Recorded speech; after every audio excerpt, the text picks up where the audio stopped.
Hello everyone, இந்த வீடியோவில் ஒரு ஸ்கொயர் ஷேப் ஸ்டார் பேட்டர்னில் பவுண்ட்ரி எலமெண்ட்ஸை மட்டும் பிரிண்ட் பண்ண போகிறோம். பவுண்ட்ரி எலமெண்ட்ஸ்னால் இங்கே நல்லா பாருங்கள். இதுதான் வந்து பார்த்திங்கன்னா ஃபுல் ஸ்கொயர் ஸ்டார் பேட்டர்ன். இதில் வரிசலாக எல்லா இடத்துலையுமே ஸ்டார் இருக்குது. ஓகேவா? இப்போ நம்ம என்ன பண்ண போகிறோம்னா, அந்த பவுண்ட்ரினா அந்த ஓரமாக இருக்கிற எலமெண்ட்ஸை மட்டும் பிரிண்ட் பண்ண போகிறோம். நடுவில் இருக்கிறத அவாய்ட் பண்ண போகிறோம். ஓகேவா? அந்த ரெட் கலரில் மார்க் பண்ணியிருக்கிறத நம்ம பிரிண்ட் பண்ண போகிறதில்ல, அங்கெல்லாம் ஸ்பேஸ் விட போகிறோம். இங்கே பிளாக் கலரில் மார்க் பண்ணியிருக்கிற பவுண்ட்ரியை மட்டும் நம்ம பிரிண்ட் பண்ண போகிறோம். இப்போ இந்த எக்ஸாம்பிளை பாருங்கள். ரெட் கலரில் பிரிண்ட் ஆகிருக்கிறது எல்லாம் பவுண்ட்ரி எலிமெண்ட்ஸ், நடுவில் இங்கே பிரிண்ட் ஆகலை. ஸோ இதுக்கு நம்ம என்ன லாஜிக் எழுதணும்னா, ஸோ இந்த இடத்துல ஒரு இஃப் கண்டிஷன் போட்டிருக்காங்க, இதுதான் மெயின். இதில் 2 லூப் போட்டிருக்கோமா, ஒன்று ரோக்கான லூப்பு, இன்னொன்று காலம்கான லூப்பு.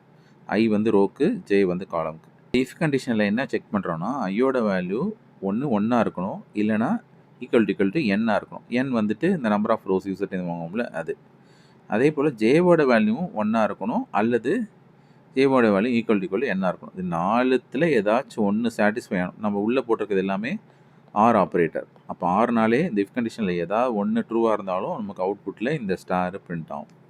புரியுதா? இப்போ நல்லா இங்கே இந்த இடத்துல பாருங்கள்.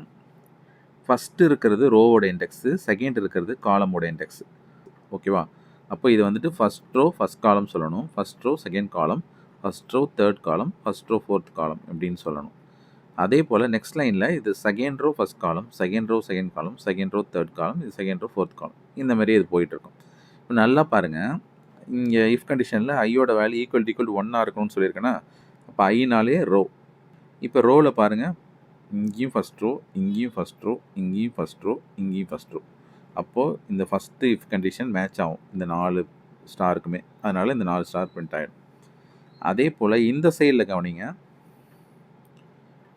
ஜேவோட வேல்யூ ஈக்குவல் 1. ஓகேவா? இப்போ ரெண்டாவதாக இருக்கிறது காலமோட இண்டெக்ஸ்ன்னு சொல்லியிருக்கேன்னா, அப்போது இங்கேயும் 1, இங்கேயும் 1, இங்கேயும் 1, இங்கேயும் 1. அப்போது இந்த 4 சைடுமே 1 கூட மேட்ச் ஆகிறதுனால இந்த 4 சைடும் பிரிண்ட் ஆகிடும். அதே போல் இந்த சைடும் கவனிங்க, 1 4 2 4 3 4 4 4. இப்போ நம்பர் ஆஃப் ரோஸ் வந்து 4 தான் இருக்கும். அப்போது இந்த 4ங்கிறது எண்ணில் தான் இருக்கும். அப்போது ஈக்குவல் டு என்னாகும் போது மேட்ச் ஆகிடும். ஓகேவா? ஜேவோட வேல்யூ ஈக்குவல் டு என்னாக இருக்கும்போது இந்த இது மேட்ச் ஆகும். ஐயோட வேல்யூ ஈக்குவல் என்னாக இருக்கும்போது இந்த இது மேட்ச் ஆகும். ஓகேவா?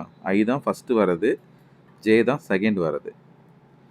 அப்போது எப்பப்பெல்லாம் மேட்ச் ஆகுதோ அது மட்டும்தான் பிரிண்ட் ஆகும். அப்போ இந்த பவுண்ட்ரி எலிமெண்ட்ஸ் மட்டும் பிரிண்ட் ஆகிடும். நடுவில் உள்ளது பாருங்கள், ஸ்கிப் பண்ணிவிடும், அவாய்ட் பண்ணிவிடும்.